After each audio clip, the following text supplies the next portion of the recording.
충남 논산의 이른 아침, 안개가 낀 시골길. 위로 파출소 순찰차가 천천히 지나갑니다. 운전석에 앉은 지연은 창밖을 바라보며 작은 한숨을 내쉽니다. 벌써 새벽 순찰을 마치고 돌아가는 길인데 이 고요한 시골 풍경이 아직도 낯설게만 느껴집니다. 지연은 올해 31살 특임사단에서 전역한 지 이제 겨우 6개월이 지났습니다. 경찰 간부 시험에 합격해서 고향 근처 지구대로 발령받았는데 아직도 몸에 밴군 생활 습관들이 완전히 빠지지 않았습니다. 특히 아침 점호 시간만 되면 괜히 등이 곧게 펴지고 선배, 경찰관들과 마주칠 때면 무의식 중에 경례부터 올리려 합니다. 파출소에 도착한 지연은 차에서 내리며 허리를 쭉 펴었습니다.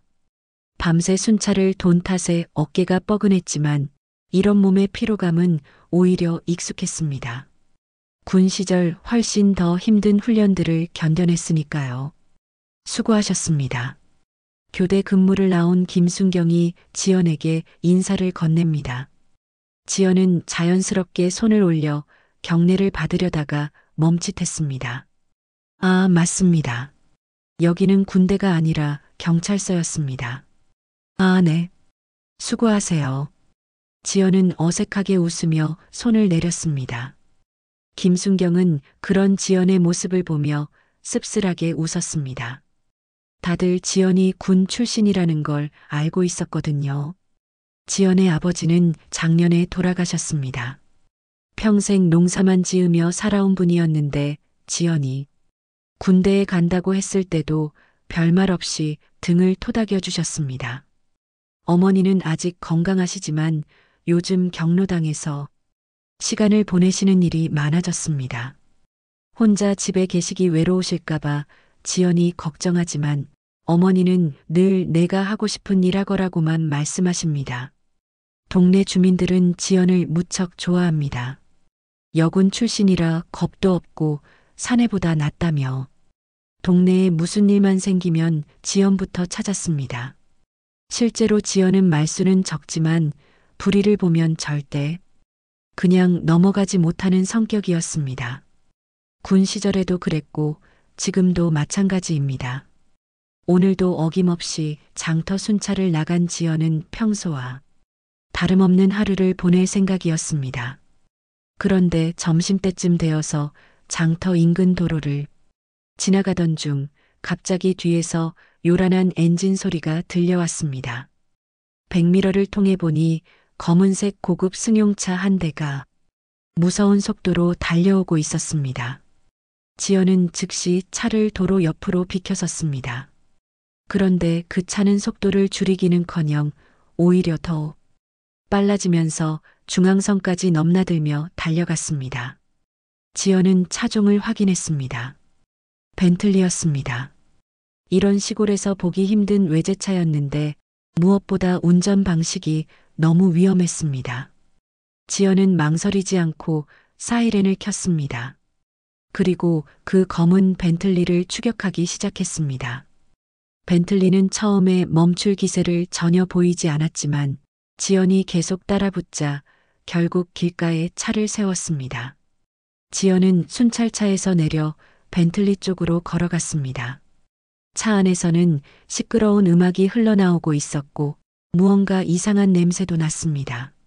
지연은 창문을 똑똑 두드렸습니다. 창문이 천천히 내려가면서 젊은 남자의 얼굴이 드러났습니다. 20살 중반쯤 되어 보이는 남자였는데 얼굴이 상당히 붓고 눈이 충혈되어 있었습니다. 그리고 무엇보다 차 안에서 풍기는 술 냄새가 진동했습니다. 운전 중 음주 맞으시죠? 측정 부탁드립니다. 지연은 차분하게 말했습니다. 하지만 남자는 지연을 위아래로 훑어보더니 비웃는 듯한 표정을 지었습니다. 뭐야, 여자 경찰이네. 남자가 시비조로 말했습니다. 아가씨, 여기가 어디인지 알고 그러는 거야? 지연은 표정을 바꾸지 않았습니다. 군 시절 이런 상황은 수없이 겪어봤거든요. 신분증과 운전면허증 제시해 주시고 음주 측정에 응해 주세요. 그러자 남자는 완전히 화가 난 듯 차에서 내렸습니다. 키가 꽤 큰 편이었는데 지연보다 한 뼘 정도는 더 커 보였습니다. 하지만 지연은 전혀 위축되지 않았습니다. 야, 누군지 모르나 본데 말이야. 남자가 지연 앞으로 다가오며 말했습니다. 내 아버지가 누군지 알아? 민태수라고, 태수그룹 회장이야. 알겠어? 지연은 그 이름을 들어본 적이 있었습니다. 전국적으로 유명한 대기업 총수 중 한 명이었죠. 하지만 그것이 지금 상황과 무슨 관련이 있는지 이해할 수 없었습니다. 그쪽 아버지가 누구든 상관없습니다. 지연이 단호하게 말했습니다. 지금 음주운전 의혹이 있으니까 측정에 응해주세요. 그쪽 아버지가 국방부 장관이어도 저는 오늘 당신을 음주로 입건할 겁니다. 민도윤이라고 자신을 소개한 남자는 코웃음을 쳤습니다. 경찰이면 다야? 아가씨, 세상이 어떻게 돌아가는지 모르나 봐? 지연은 더 이상 대화할 필요를 느끼지 않았습니다. 음주 측정기를 꺼내서 민도윤 앞에 내밀었습니다. 마지막으로 말씀드립니다. 측정에 응하지 않으시면 즉시 체포합니다. 체포? 민도윤이 크게 웃었습니다. 야, 진짜 재미있는 여자네 좋아. 해봐, 체포해봐. 지연은 더 이상 주저하지 않았습니다. 허리춤에서 수갑을 꺼내면서 말했습니다. 민도윤 씨, 음주운전 혐의로 체포합니다. 묵비권을 행사할 권리가 있으며, 야, 진짜로 하는 거야? 민도윤이 당황하며 뒤로 물러섰습니다. 하지만 지연은 이미 민도윤의 손목을 잡고 수갑을 채우기 시작했습니다. 민도윤은 발버둥을 쳤지만 지연의 힘을 당해낼 수 없었습니다. 특임사단에서 단련된 지연의 체력과 기술은 일반인이 상대할 수 있는 수준이 아니었거든요. 이거 놓으라고. 내가 누군지 모르겠어? 민도윤이 소리쳤습니다. 당신 지금 큰일 나는 거야. 지연은 민도윤을 순찰차 뒷좌석에 태우면서 말했습니다. 큰일 나는 건 음주운전을 한 당신입니다. 파출소로 가는 길에 민도윤은 계속해서 협박과 회유를 반복했습니다. 야, 진짜 후회하게 될 거야. 내 아버지한테 전화 한 통만 하면 당신 경찰 못해. 알겠어? 하지만 지연은 전혀 흔들리지 않았습니다. 오히려 이런 상황이 더욱 그녀의 의지를 굳게 만들었습니다. 권력을 이용해서 법을 피해가려는 사람들을 가장 싫어했거든요. 파출소에 도착한 지연은 민도윤을 조사실로 데려갔습니다. 그리고 정식으로 음주 측정을 실시했습니다. 결과는 면허 취소 수준인 0.15%였습니다. 이제 정식으로 입건 절차를 밟겠습니다. 지연이 말했습니다. 민도윤은 여전히 믿을 수 없다는 표정이었습니다. 야, 진짜 미쳤나 봐. 당신 내일 당장 잘릴 줄 알아. 지연은 서류를 작성하면서 조용히 말했습니다. 그럼 그렇게 되겠죠. 지연은 밤늦게까지 사건 보고서 작성에 매달렸습니다. 음주운전 적발부터 체포까지의 모든 과정을 빠짐없이 기록했고 증거물도 정리해서 보관했습니다. 민도윤의 혈중 알코올 농도 측정 결과와 현장 사진, 그리고 체포 과정에서 촬영된 블랙박스 영상까지 모든 것이 완벽했습니다. 다음 날 아침 지연은 평소보다 일찍 출근해서 보고서를 완성했습니다. 서류를 정리하며 뿌듯함을 느꼈습니다. 비록 상대방이 재벌가 아들이라고 하지만 법 앞에서는 누구나 평등해야 한다고 생각했거든요. 그런데 오전 10시쯤 파출소장실에서 지연을 호출했습니다. 김 소장은 평소와 달리 표정이 어두웠습니다. 지연 경위 앉으세요. 김 소장이 무거운 목소리로 말했습니다. 어제 체포건 말인데요. 지연은 가슴이 두근거리기 시작했습니다. 혹시 자신이 실수한 부분이 있었나 싶어서요. 네, 소장님 문제가 있었습니까? 김 소장은 책상 위에 놓인 서류를 바라보며 한숨을 쉬었습니다. 본청에서 연락이 왔어요. 지연 경위는 내일부터 용산지구대로 전출됩니다. 전출이요? 지연은 깜짝 놀랐습니다. 갑자기 왜요? 아직 민도윤 사건 조사도 끝나지 않았는데요. 김 소장은 지연의 눈을 똑바로 보지 못했습니다. 위에서 내려온 명령이에요. 더 이상 자세한 건 물어보지 마세요. 지연은 이해할 수 없었습니다. 자신이 잘못한 게 없는데 왜 갑자기 전출 명령이 내려진 건지 전혀 감이 잡히지 않았습니다. 소장님, 혹시 제가 어제 체포 과정에서 절차상 문제가 있었던 건가요? 아니에요. 절차는 완벽했어요. 김 소장이 고개를 저었습니다. 그냥 위에서 그렇게 하라고 하네요. 지연은 파출소를 나와 혼란스러운 마음으로 집으로 향했습니다. 차를 운전하면서도 계속 어제 일이 머릿속을 맴돌았습니다. 민도윤이 마지막에 했던 말들이 생각났습니다. 당신 내일 당장 잘릴 줄 알아. 집에 도착한 지연은 곧바로 경찰대학교 동기인 형민에게 전화를 걸었습니다. 형민은 현재 서울 본청에서 근무하고 있었거든요. 형민아, 나야 혹시 시간 있어? 지연아 무슨 일이야? 목소리가 이상한데? 지연은 어제부터 오늘까지 있었던 일들을 형민에게 자세히 설명했습니다. 민도윤의 음주운전 적발부터 갑작스러운 전출 명령까지 모든 것을 말했습니다. 전화기 너머로 형민의 긴 한숨이 들려왔습니다. 지연아, 너 큰일 났다. 뭐가? 너 그 벤틀리 운전자가 누군지 몰랐구나. 그거 민태수 회장 아들이었어. 지연은 이미 알고 있는 사실이라며 대답했습니다. 응, 그래서? 그게 뭐 어때서? 지연아, 민태수 회장이 어떤 사람인지 알아? 그 사람이 국방부 차관이랑도 친분이 있고 정재계 인사들과도 두루 통하는 인물이야. 게다가 군수 산업에도 손을 뻗치고 있어서 군 고위층과도 연결되어 있다고. 지연은 점점 상황이 이해되기 시작했습니다. 그래서 내가 전출된 거야? 아마 그럴 거야. 위에서 압력이 들어왔을 가능성이 높아. 지연아, 솔직히 말하면 너 이번에 정말 잘못 건드렸어. 지연은 어이가 없어서 웃음이 나왔습니다. 형민아, 내가 뭘 잘못했다는 거야? 음주운전자를 체포한 게 잘못이야? 그게 아니라 상대방이 너무 큰 인물이었다는 거지. 지연아, 현실적으로 생각해봐. 너 혼자서 어떻게 저런 거대한 권력과 맞서겠어? 지연은 핸드폰을 꽉 쥐었습니다. 그럼 뭐 어쩌라는 거야? 군에서는 명예를 지키고 살라고 가르쳤는데 경찰에서는 현실에 무릎 꿇고 살라는 거야? 형민은 한동안 말이 없었습니다. 그리고 조심스럽게 입을 열었습니다. 지연아, 미안해. 나도 어떻게 도와줘야 할지 모르겠어. 이 일은 너무 커. 전화를 끊은 지연은 소파에 주저앉았습니다. 분노와 절망이 동시에 밀려왔습니다.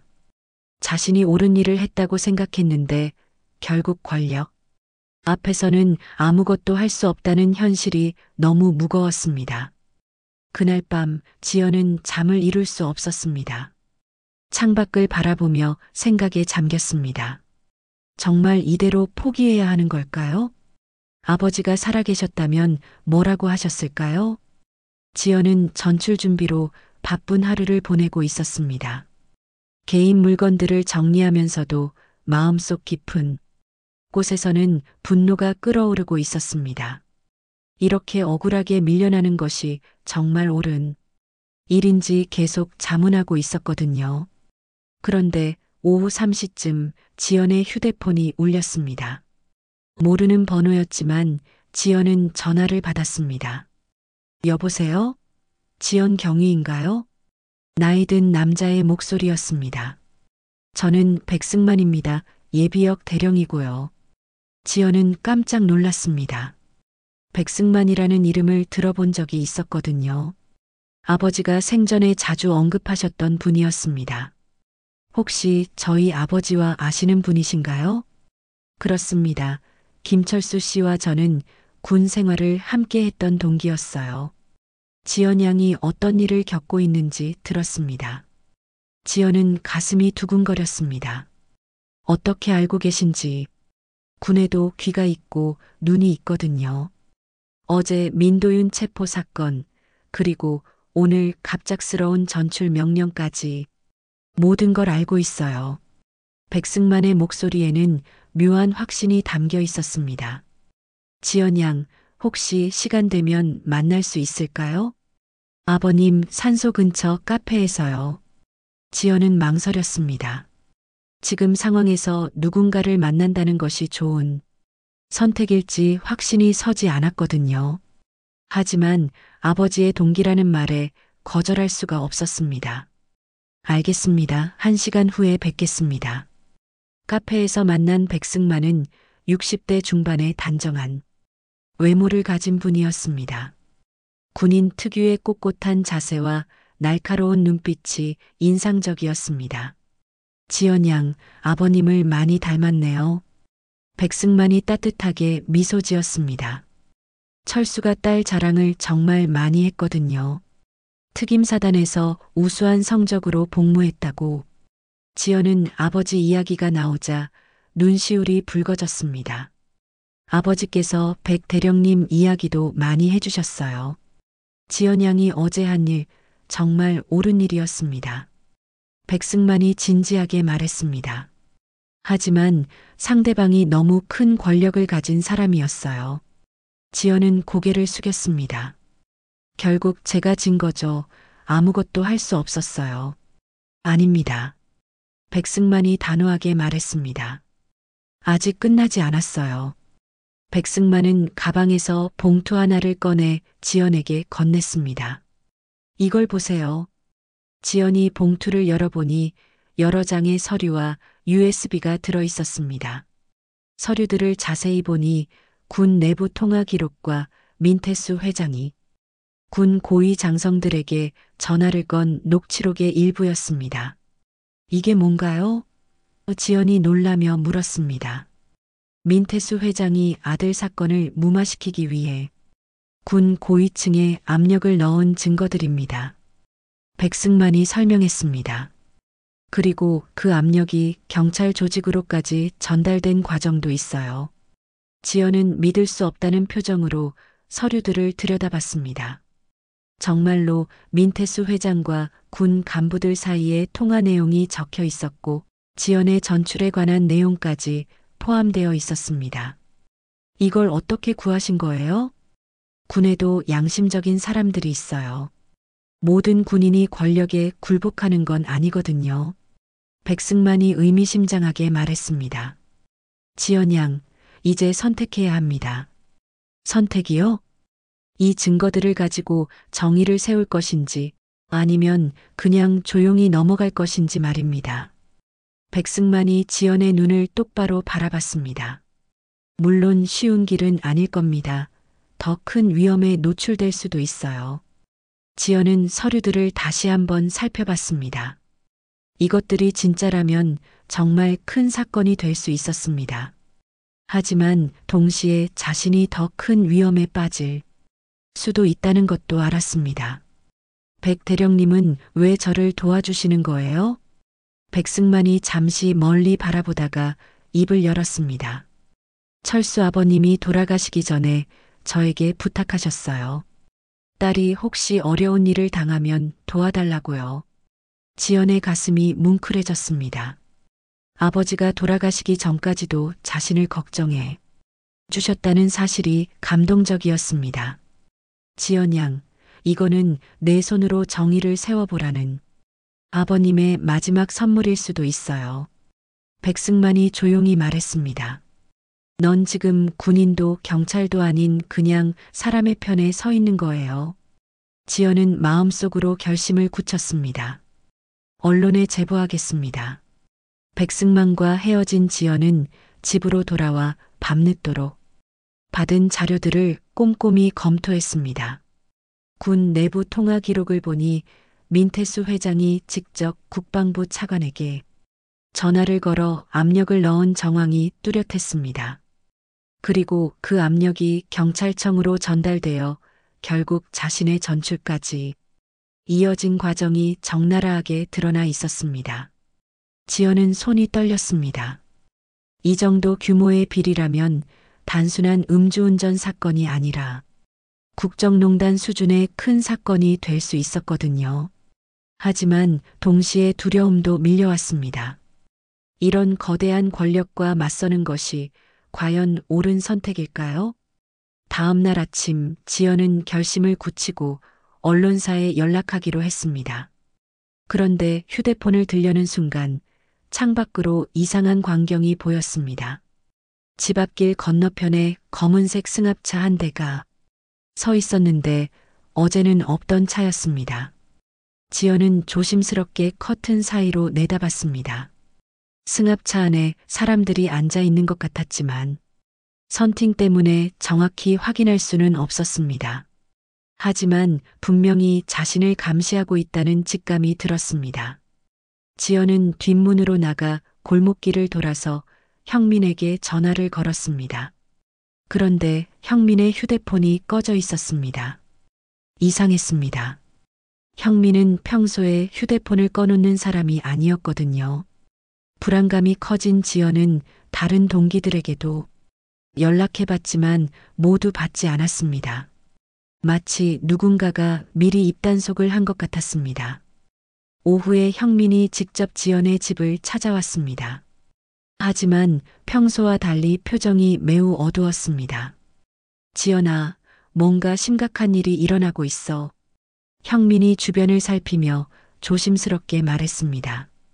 오늘 아침에 본청에서 긴급 지시가 내려왔어. 민도윤 사건과 관련해서 함부로 말하지 말라고. 뭐라고? 지연이 놀랐습니다. 그리고 너에 대한 신상 정보를 누군가가 캐고 다니고 있다는 얘기도 들었어. 지연아, 정말 위험할 수 있어. 차라리 이 일은 포기하는 게 어때? 지연은 형민의 말을 듣고 더욱 확신했습니다. 자신이 가진 증거들이 얼마나 중요한 것인지 상대방들도 알고 있다는 뜻이었거든요. 형민아, 내가 포기하면 다음 사람도 당할 거야. 그때는 누가 대신 싸워줄 건데? 지연이 단호하게 말했습니다. 형민은 한숨을 쉬며 지연의 어깨에 손을 올렸습니다. 지연아, 너 혼자서는 힘들어, 진짜로.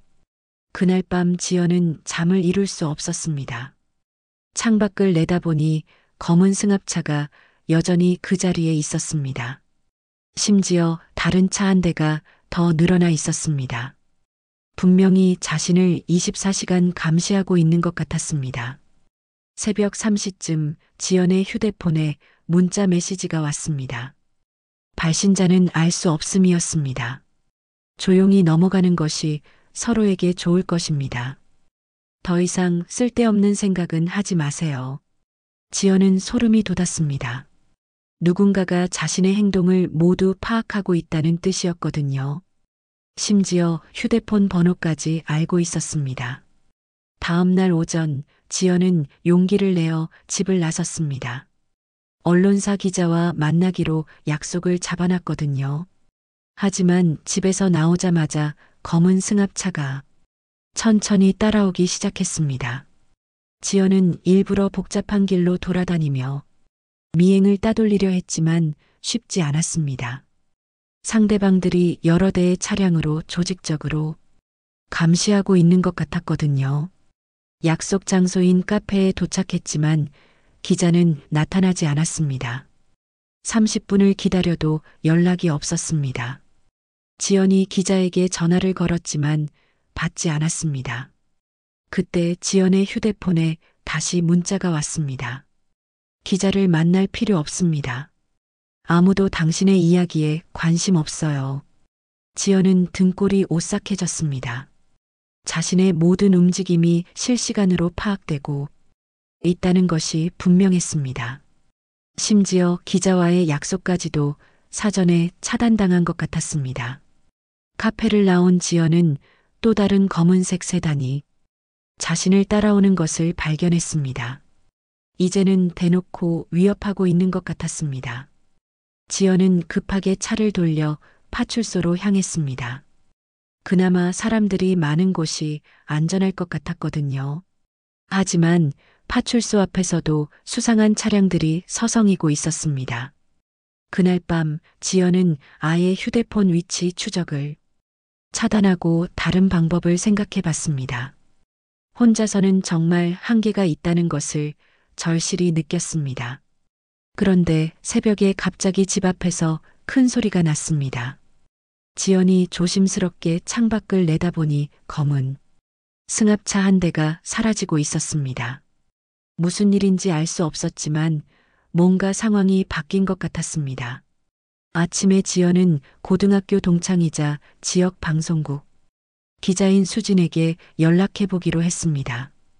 혹시 마지막 희망이 될 수 있을지도 모르겠다는 생각이 들었거든요. 지연은 조심스럽게 수진에게 연락했습니다. 고등학교 때부터 친했던 수진은 현재 충청남도 지역 방송국에서 탐사보도 기자로 일하고 있었습니다. 평소 정의감이 강했던 수진이라면 도움을 줄 수 있을 거라고 생각했거든요. 수진아, 나야 혹시 시간 있어? 급한 일이 있어서 그래. 지연아, 오랜만이다 일이야? 목소리가 심각한데? 지연은 주변을 살피며 조심스럽게 말했습니다. 전화로는 말하기 어려워. 혹시 만날 수 있을까? 아무도 모르는 곳에서.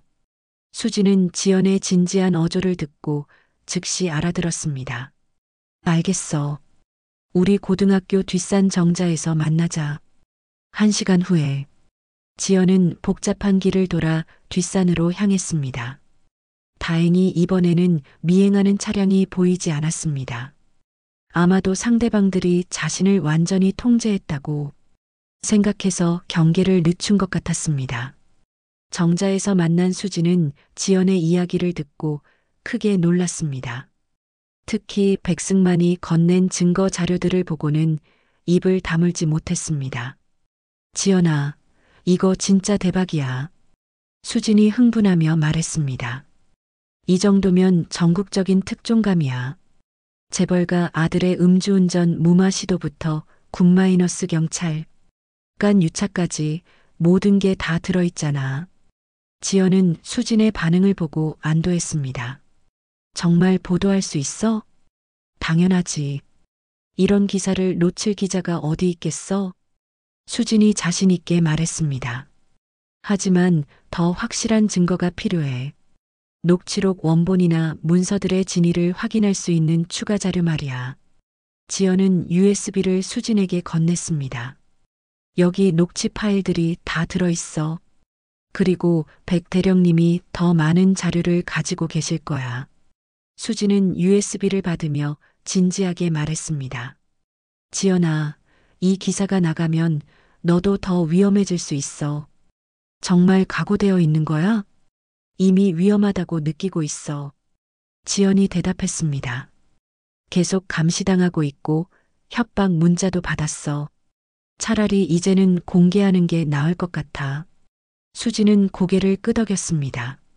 알겠어. 며칠만 시간을 줘.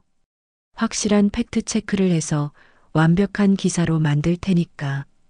그날부터 수지는 밤낮으로 취재에 매달렸습니다. 백승만과도 직접 만나 추가 증언을 확보했고 민태수 회장과 군, 고위층 사이의 관계에 대해서도 깊이 파고들었습니다. 3일 후 수진이 지연에게 연락했습니다. 지연아, 모든 준비가 끝났어. 내일 저녁 뉴스 특보로 나갈 예정이야. 지연은 가슴이 두근거렸습니다. 드디어 진실이 세상에 알려지는 순간이 오는 거였습니다. 다음 날 저녁 6시 충남방송의 뉴스 특보가 시작되었습니다. 수진이 앵커 데스크에 앉아 진지한 표정으로 말했습니다. 시청자 여러분, 충격적인 사건을 보도드립니다. 대기업 총수의 아들이 음주운전으로 체포된 후 이를 무마하기 위해 군과 경찰 고위층에 압력을 넣은 정황이 포착되었습니다. 화면에는 민도윤의 체포 현장 블랙박스 영상이 나왔습니다. 그리고 이어서 민태수 회장과 군 간부들 사이의 통화 녹취록 내용이 공개되었습니다. 더욱 충격적인 것은 이 사건을 담당한 여경이 갑작스럽게 전출 명령을 받았다는 사실입니다. 관련 공문과 증거 자료들을 확보했습니다. 뉴스는 30분 동안 이어졌습니다. 백승만의 증언부터 지연의 인터뷰까지 모든 것이 생생하게 방송되었습니다. 지연은 카메라 앞에서 담담하게 말했습니다.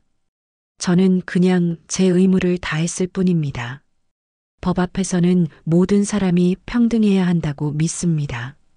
방송이 끝나자마자 시청자들의 반응이 폭발적으로 쏟아졌습니다. 방송국 홈페이지에는 댓글이 계속 올라왔습니다. 저 여경 정말 대단하다. 요즘 세상에 정의라는 게 남아있긴 하구나. 민태수는 당장 국정감사에 불려 나와야 한다. 이런 용기 있는 공무원이 있어서 다행이다. 하지만 동시에 지연을 걱정하는 목소리들도 많았습니다. 저 경찰관 안전할까? 보복당하지 않을까 걱정된다. 뉴스가 방송된 지 1시간 만에 온라인 커뮤니티와 소셜미디어로 확산되었습니다. 해시태그 정의로운 여경, 민태수 게이트가 실시간 검색어 상위권에 올랐습니다. 그날 밤 지연의 집 앞에 있던 검은 승합차들이 모두 사라졌습니다. 아마도 이제 공개적으로 감시할 수 없게 된 것 같았습니다. 하지만 지연은 이제 시작일 뿐이라는 것을 알고 있었습니다. 민태수 회장 측에서 어떤 반격을 해올지 예상할 수 없었거든요. 그리고 과연 이 사건이 제대로 수사될 수 있을지도 의문이었습니다. 다음 날 아침 지연은 여러 언론사로부터 인터뷰 요청을 받았습니다. 전국적인 이슈가 된 것이었습니다. 지연은 파출소 앞에서 기자들과 만났습니다. 이게 제 마지막 근무가 될지라도 옳은 일을 했다고 믿고 싶습니다. 지연이 말했습니다. 그런데 그때 뜻밖의 소식이 들려왔습니다. 검찰이 즉시 수사에 착수한다는 발표를 한 것이었습니다. 검찰의 수사 착수 발표가 나온 지 이틀 만에 상황이 급변했습니다. 민도윤은 공항에서 출국을 시도하다가 긴급 체포되었습니다. 그는 미국행 항공편을 타려고 했는데 수화물에서 가짜 여권까지 발견되었습니다. 지연은 뉴스를 보며 안도의 한숨을 쉬었습니다. 적어도 민도윤이 해외로 도망가는 것은 막을 수 있었으니까요. 하지만 동시에 걱정도 되었습니다. 이제 정말 본격적인 싸움이 시작되는 것이었거든요. 검찰 조사실에서 민도윤은 예상대로 강하게 부인했습니다. 저는 그날 운전하지 않았습니다. 친구가 운전했어요. 하지만 검사는 이미 모든 증거를 확보한 상태였습니다. 그럼 이 블랙박스 영상은 뭐죠? 여기 나오는 사람이 당신이 아니라는 겁니까? 화면에는 지연의 순찰차 블랙박스에 찍힌 민도윤의 모습이 선명하게 나타났습니다. 운전석에서 나와 지연과 말다툼을 하는 장면, 그리고 체포되는 과정까지 모든 것이 기록되어 있었습니다. 민도윤은 말문이 막혔습니다. 그건 더 이상 거짓말하지 마세요. 검사가 단호하게 말했습니다. 음주 측정 결과도 있고 현장 증인도 있습니다. 그리고 무엇보다 당신 아버지가 이 사건을 무마시키려고 한 정황까지 다 드러났어요. 한편 민태수 회장은 회사에서 긴급 기자회견을 열었습니다. 하지만 기자들의 질문은 매서웠습니다. 회장님, 아드님의 음주운전 사건을 무마하기 위해 군 고위층에 압력을 넣으신 게 사실입니까? 그런 일은 없었습니다. 민태수 회장이 부인했습니다. 그럼 이 녹취록은 가짜라는 말씀인가요? 기자가 추궁했습니다. 민태수 회장은 당황하며 답변을 회피했습니다. 그건 확인해 봐야. 회견장은 점점 혼란스러워졌습니다. 기자들의 질문은 계속 이어졌고 민태수 회장은 제대로 된 답변을 하지 못했습니다. 그날 밤 지연은 수진으로부터 전화를 받았습니다. 지연아, 큰일 났어. 민도윤이 검찰에서 또 다른 폭탄 발언을 했다고 해. 무슨 말이야? 자기 아버지가 이런 일을 여러 번 해왔다는 거야. 다른 사건들도 돈과 권력으로 무마시켰다고 실토했다는데? 지연은 깜짝 놀랐습니다. 이 사건이 단순히 음주운전 무마 시도로 끝나는 게 아니라 더 큰 비리의 빙산의 일각일 수도 있다는 뜻이었거든요. 그럼 추가 수사가 들어가겠네? 당연하지. 검찰에서 특별수사팀을 구성한다고 발표했어. 민태수 회장의 과거 의혹 사건들을 모두 재조사할 예정이래. 다음 날 국회에서도 움직임이 있었습니다.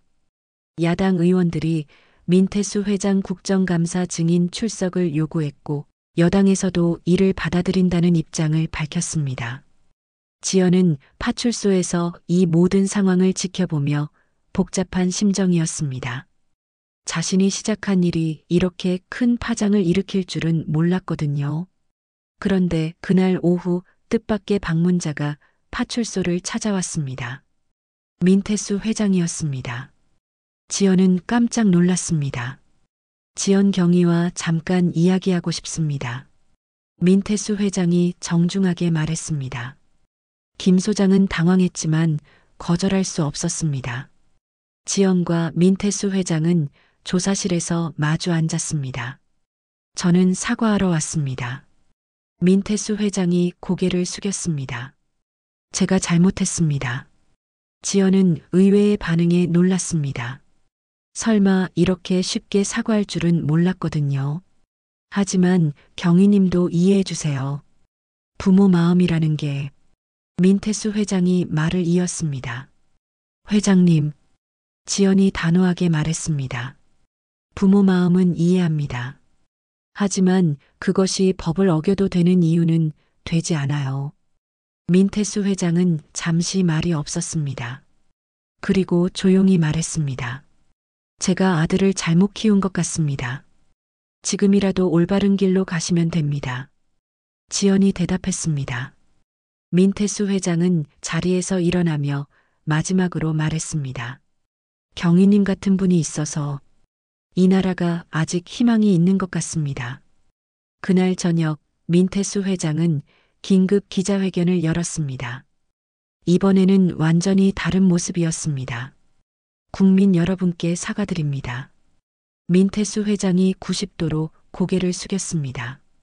제가 아들의 잘못을 감싸려고 부적절한 행동을 했습니다. 기자회견장은 조용해졌습니다. 모든 사람들이 예상하지 못한 상황이었거든요.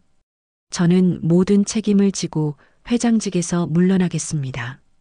그리고 검찰 수사에 성실히 임하겠습니다.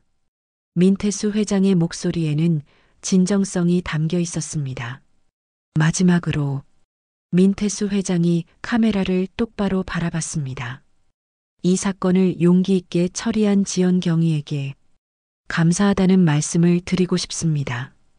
저 같은 사람 때문에 고생하셨을 텐데 끝까지 소신을 지켜주셔서 고맙습니다. 지연은 텔레비전을 보며 눈물이 났습니다. 복잡한 감정이었습니다. 분노, 안도, 그리고 묘한 만족감이 동시에 밀려왔습니다. 6개월이 흘렀습니다. 민태수 회장은 약속대로 모든 재산을 정리하고 사회에 환원한 후 조용한 곳으로 떠났습니다. 민도윤은 2년의 실형을 선고받고 복역 중이었습니다. 무엇보다 이 사건을 계기로 정부는 권력형 비리를 근절하기 위한 새로운 제도들을 도입했습니다. 지연은 예상했던 것과 달리 징계를 받지 않았습니다. 오히려 국민들의 뜨거운 성원과 언론의 지지 덕분에 모범 공무원으로 표창까지 받았습니다. 하지만 무엇보다 기뻤던 것은 자신의 소신을 끝까지 지켜낼 수 있었다는 사실이었습니다. 지연 경위님 축하드립니다. 김 소장이 웃으며 말했습니다. 드디어 발령 소식이 나왔어요. 지연은 궁금한 표정으로 물었습니다. 어디로 가게 되나요? 논산 경찰학교 교관으로 발령됐어요. 후배 경찰관들을 가르치는 자리죠. 지연은 깜짝 놀랐습니다. 서울 본청이나 다른 지구대로 가게 될 줄 알았는데 고향 근처에서 교관이 된다니 뜻밖이었습니다. 정말 좋은 자리예요. 김 소장이 설명했습니다. 요즘 젊은 경찰관들에게 올바른 가치관을 심어줄 수 있는 분이 필요하다고 하더군요. 지연 경위님이 딱 맞는 분이죠. 지연은 가슴이 뭉클했습니다. 이제 자신의 경험을 후배들에게 전해줄 수 있게 된 것이었습니다. 첫 출근 날 지연은 경찰학교 강의실에 서 있었습니다. 20대 초반의 신입 경찰관 교육생들이 가지런히 앉아 있었습니다. 모두 희망에 찬 눈빛이었습니다. 안녕하세요. 저는 여러분들을 가르치게 될 김지연 경위입니다. 지연이 자기소개를 시작했습니다. 제가 여러분들에게 가장 먼저 말씀드리고 싶은 것은 경찰의 존재 이유입니다. 한 교육생이 손을 들었습니다. 경위님, 혹시 민도윤 사건의 그 김지연 경위님이신가요? 지연은 미소 지으며 고개를 끄덕였습니다. 네, 맞습니다. 교육생들 사이에서 웅성거림이 일었습니다. 모두 존경하는 눈빛으로 지연을 바라봤습니다. 그 사건을 통해서 제가 배운 것은 이겁니다. 지연이 진지하게 말했습니다. 권력이 아무리 크고 돈이 아무리 많아도 정의 앞에서는 모두 평등하다는 것이죠. 어느 날 퇴근길 지연은 논산 시내를 지나다가 작은 초등학교 앞에서 차를 세웠습니다. 아이들의 학교 시간이었는데 통학 차량들이 안전하게 운행되는지 확인하고 싶었거든요. 아이들이 차례로 노란 통학버스에 오르는 모습을 보며 지연은 미소 지었습니다. 이런 평범하고 일상적인 풍경들을 지키는 것이 자신의 역할이라는 생각이 들었습니다. 지연 선생님, 뒤에서 누군가가 부르는 소리가 들렸습니다. 돌아보니 백승만이 웃으며 걸어오고 있었습니다. 요즘 백승만은 지역에서 봉사활동을 하며 지내고 있었습니다. 백 대령님, 이런 곳에서 뵙네요. 지연이 반갑게 인사했습니다. 손자 마중 나왔다가 우연히 봤어요. 백승만이 따뜻하게 웃었습니다. 요즘 어때요? 교관 생활은? 정말 보람차요. 후배들에게 제대로 된 경찰 정신을 가르칠 수 있어서 행복합니다. 백승만은 지연의 어깨에 손을 올리며 말했습니다. 철수, 아버님이 보신다면 정말 자랑스러워 하실 거예요. 지연의 눈가가 촉촉해졌습니다. 아버지께서 살아계셨다면 뭐라고 하셨을까요? 내 딸이 정말 멋지게 컸구나라고 하셨을 거예요. 백승만이 확신에 찬 목소리로 말했습니다. 차에 오른 지연은 백미러를 통해 아이들이 안전하게 집으로 향하는 모습을 지켜봤습니다. 그리고 생각했습니다. 6개월 전 그 어려운 순간들이 모두 의미가 있었다고. 집으로 가는 길에 지연은 작은 꽃집에 들렀습니다. 아버지 산소에 올릴 꽃을 사기 위해서였습니다. 아버지께 그동안 있었던 일들을 모두 말씀드리고 싶었거든요. 산소 앞에서 지연은 조용히 말했습니다. 아버지, 딸이 옳은 일을 했어요. 힘들었지만 끝까지 포기하지 않았어요. 바람이 불어와 나뭇잎들이 살랑거렸습니다. 마치 아버지가 대답해 주시는 것 같았습니다. 이제는 후배들에게 아버지께서 가르쳐 주신 것들을 전해주고 있어요. 정의로운 경찰관이 되라고, 국민을 섬기는 공복이 되라고요. 하늘을 올려다보니 석양이 아름답게 물들어 있었습니다. 지연은 더 이상 슬프지도 분노하지도 않았습니다. 오직 평온함과 뿌듯함만이 가슴을 채우고 있었습니다. 교관으로서의 새로운 삶이 시작된 지 한 달 후, 지연은 교육생들과 함께 현장 실습을 나갔습니다. 바로 그 논산 시내 도로였습니다. 여러분, 이 길에서 6개월 전에 제가 인생을 바꾼 선택을 했습니다. 지연이 교육생들에게 말했습니다. 그때 배운 것은 이거예요. 경찰은 권력의 시녀가 아니라 국민의 보호자라는 것입니다. 한 교육생이 물었습니다. 선생님, 무서우셨을 것 같은데요? 지연은 웃으며 대답했습니다. 물론 무서웠어요. 하지만 더 무서운 건 옳은 일을 하지 않는 것이었어요. 그날 오후 지연은 파출소 옥상에 올라가 하늘을 바라봤습니다. 구름 한 점 없는 맑은 하늘이 펼쳐져 있었습니다. 이제야 경례 대신 웃어도 되겠네요. 지연이 혼잣말을 했습니다. 그리고 정말로 환하게 웃었습니다. 군인으로서 국가에 충성했고 경찰로서 정의를 실현했으며 이제는 교관으로서 올바른 가치를 전수하고 있었습니다. 지연의 이야기는 계속될 것입니다.